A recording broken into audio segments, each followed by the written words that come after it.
Hello, my name is Andy and I am the Village Idiot. I'm armed with a car and a GoPro and an unhealthy amount of time on my hands. I'm using that time to attempt to visit every civil parish in England.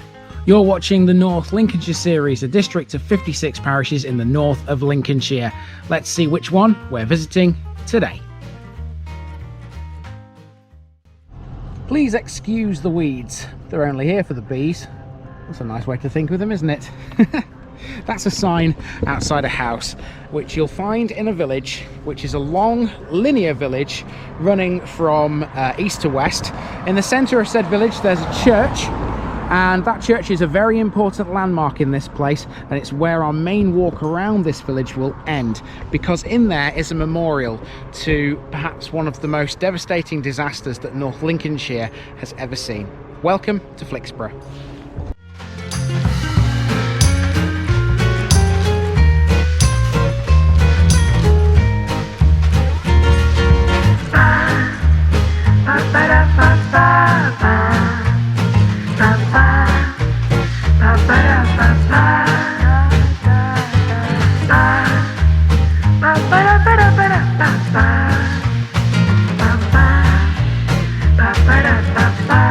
This North Lincolnshire episode is sponsored by Past Days, a family history blog by June Terrington. You'll find her link in the description. And this video is also sponsored by Jamie's Fitness Studio, based on Low Road, Graham, near Curtin in Lindsay. Jamie is one busy lady. Check her out by calling 07906 749 574 or emailing hello@jamies.co.uk. Online membership is available. There's a link to her Facebook page in the description. Jamie's Fitness Studio. Get fit, get happy, get healthy. Here's my disclaimer for people who may be watching me for the first time. I say things as I would in my native accent and dialect. As a result, I may not pronounce things in the same way as the locals do. Remember, I'm a visitor. It's impossible to know everything. Leave me a comment, spin me a like, and bash that subscribe button. Let's get to today's parish video. Flixborough is a small, pleasant village approximately 3 miles from Scunthorpe. It may be tiny, but it commands a large civil parish located on the eastern bank of the River Trent. It's had many different spellings throughout the centuries, ranging from Flichesburg in the Domesday Book to Flikesburg, Fliksburg and Flixborough. It's believed the first part of its name is an early form of the word cliff, as the original settlement stood on a sloping cliff overlooking the River Trent. As such, the village's name can be translated as fortified dwelling on the cliff slope. Excavations by the Humberside Archaeology Unit took place here between 1989 and 1991, and they revealed a Middle to Late Saxon settlement and nunnery dating from the 7th to the 11th centuries. Flixborough is noted for a few things, including the UK's worst industrial disaster. We'll be covering that in this episode. Also, a notable son of Flixborough is Sir Edmund Anderson, who, during the reign of Queen Elizabeth I, tried Mary, Queen of Scots. The modern settlement is little more than just one road running from east to west with a few side streets, but Flixborough's population is quite large, and there's a very good reason why. Come with me to find out what this one has hidden away.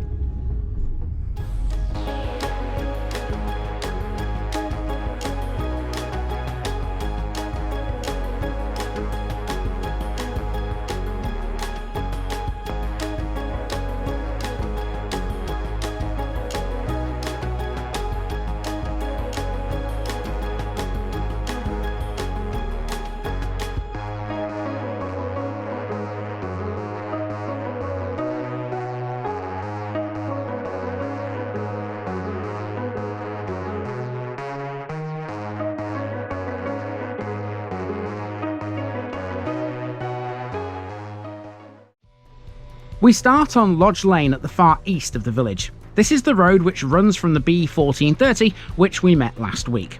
There's a reasonably sized children's playground out here. Lodge Lane becomes the high street just after the bus stop, which is coming into view shortly.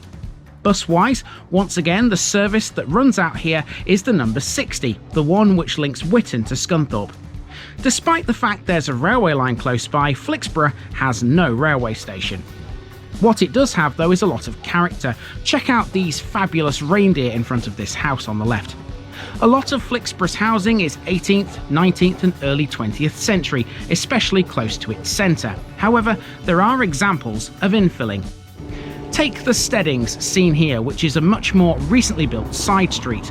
All of its buildings are of course predated by the original Saxon settlement, which was excavated in the late 1980s and early 1990s. It's funny, isn't it, when people think that wearing a high-vis makes me some kind of highways agency officer or something like that. This woman just asked me, am I allowed to park on the road? Well, yes, love, because it's nothing to do with me. Anyway, I've come across to this side of the road because I know there's no footpath here, but this is where we're going to get a decent shot of the church in a moment, so I'm going to stay on this side. It is going to be our last landmark on this walk around, even though it's a very small walk around. It's not a very big village, this, because of the memorial which I mentioned at the beginning. And on my left here, speaking of the church, we have Church Farm. There we go. How about that for an old barn? And a gorgeous old house next to it too. Church Farm. This current church is dedicated to All Saints, just like the other three churches Flixborough has had in its time. The first two churches were built on a small hill overlooking the river about a mile south of this present structure. We'll be back to this in a short while. Next we have the village hall. I suspect this is an old school. Research told me that Flixburrow once had a school which was built in 1877 to accommodate for 55 children. No other building in the village seems likely to have been it. I couldn't find anything to confirm that, but regardless, it's now the centre of village life. On the wall, we've got the parish notice board. That's now 44 down in North Lincolnshire, with just 12 left to go. Next door, we have the old rectory. There's very little about this out there, but look to the left of its driveway and you'll see quite a large owl carved out of a tree trunk. That's some pretty good craftsmanship right there. Okay, the road now splits into two pieces and we're heading down the more southerly, should I say, of the two forks. This one here, one there. Although we're not going very far. What we're doing effectively is we're coming around this building here, and isn't that in a sorry state? That's a former pub.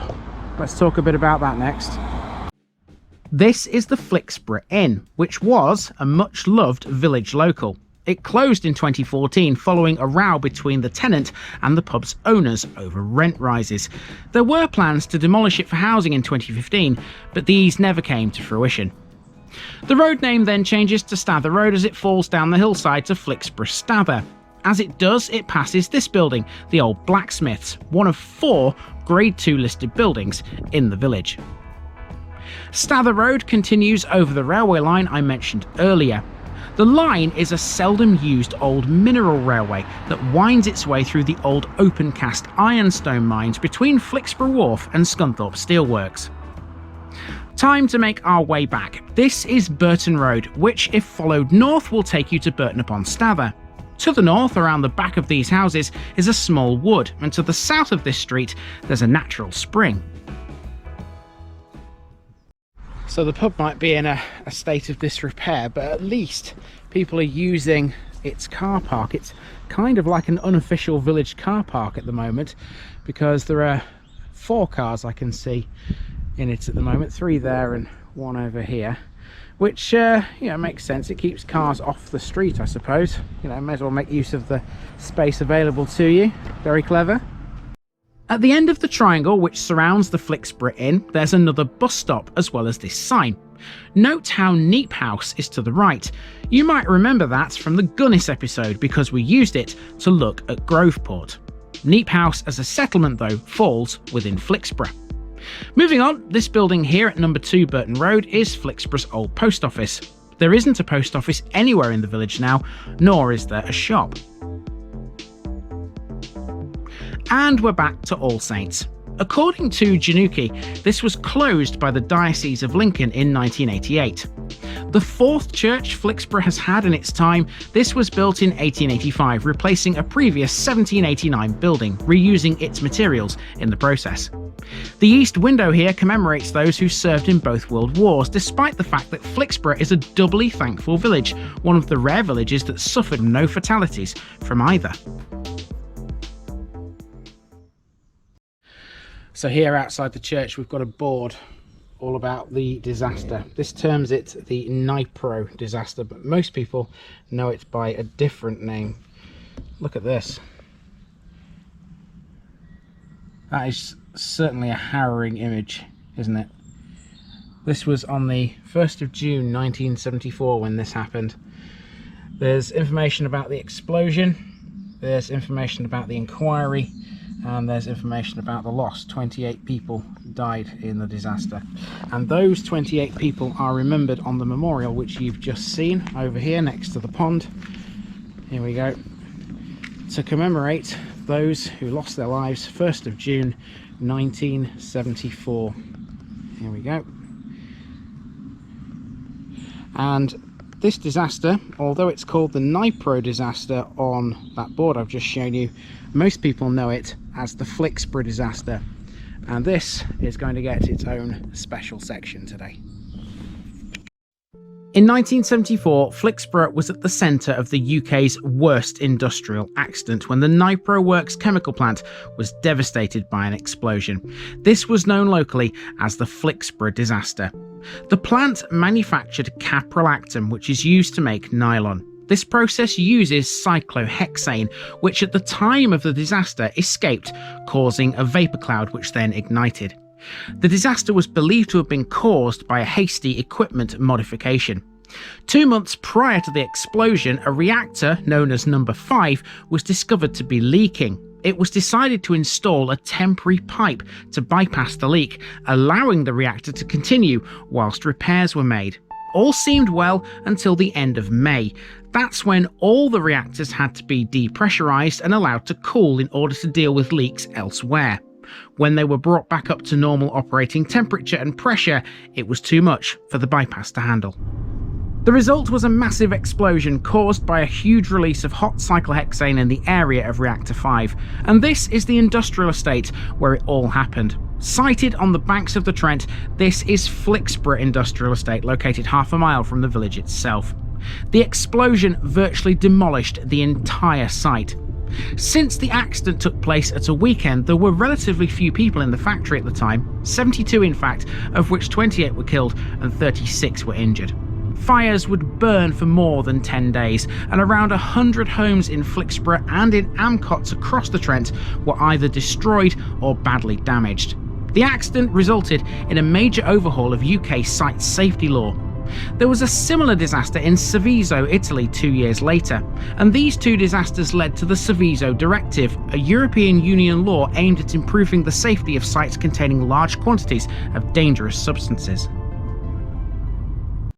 Now you might remember in the Amcots episode we stood on the opposite bank of the River Trent and we could see part of this industrial estate. There's a wharf over there, you can see some cranes there. You might remember the boat we saw from Amcots. Now the biggest and most important landmark on Flixborough Industrial Estate, that's hard to say, is this, without a shadow of a doubt. This is a power station. This is Glanford Power Station. So let's talk a bit about this next. Glanford Power Station began operating in 1993. The station is owned by Energy Power Resources and is operated by Fibrogen. It generates around 13.5 megawatts of electricity, providing power to 32,000 homes. It was designed to generate electricity by the burning of poultry litter, and it was only the second power station of its kind in the world when it went into operation. However, over time, what it's burned has changed. After the BSE crisis in the 1980s, millions of cattle were slaughtered and 500,000 tonnes of dried meat and bone meal were stockpiled in secure sheds to prevent the disease's spread. In May of 2000, Glanford was commissioned to burn them. By 2004, Glanford was burning other sources of biomass. The plant uses a conventional moving grate boiler and steam cycle system, and its combustion ashes are disposed of via landfill, although they used to be sold as agricultural fertiliser. Now, apart from Flixburgh village and the industrial estate, there's also an area of Scunthorpe which falls within Flixborough's boundaries. I think it's called the Charnwood Park Estate, if my memory serves me rightly, but I'll confirm that in a moment because we're about to take a drive around it. I was half right with that name. I'll explain when we get there. First, we have to take a short drive through Neep House.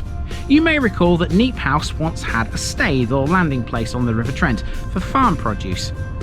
Neep House stands on a traffic-lighted junction just to the south of the industrial estate, and if the lorry I was following was anything to go by, it sees a fair amount of industrial traffic making its way to the A1077 Phoenix Parkway. So to the housing estate. This is not Charnwood Park, rather it's Skippingdale. To the north of the estate is Skippingdale Retail Park, which is to the left at this roundabout here. We're going to the right though, along Looneburg Way.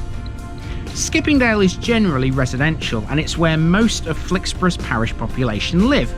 It does have some non-residential properties. For example, it's got a church, which is where this little drive around will end shortly. So why did I think this was Charnwood Park, you ask?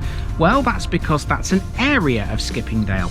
It's a park home estate owned by Charnwood Homes. It's located to the southwest of the main housing estate.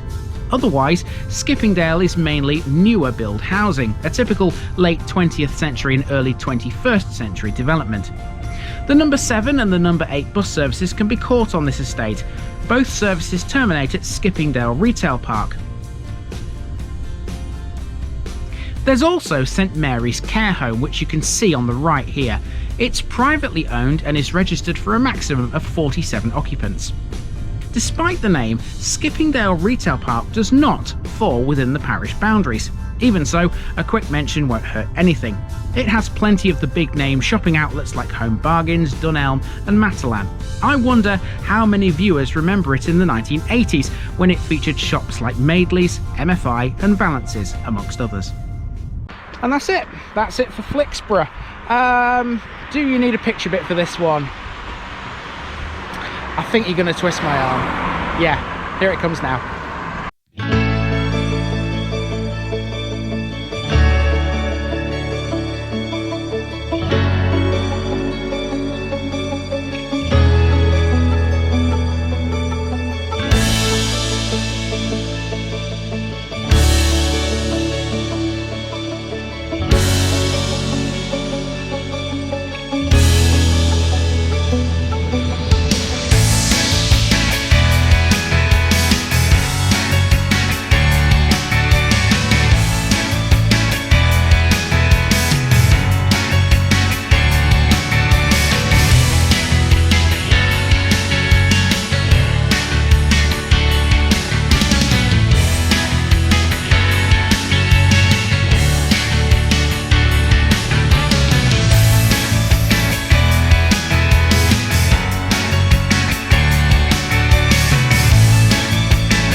And there's also a church on this estate too. This is the Scunthorpe Congregational Church.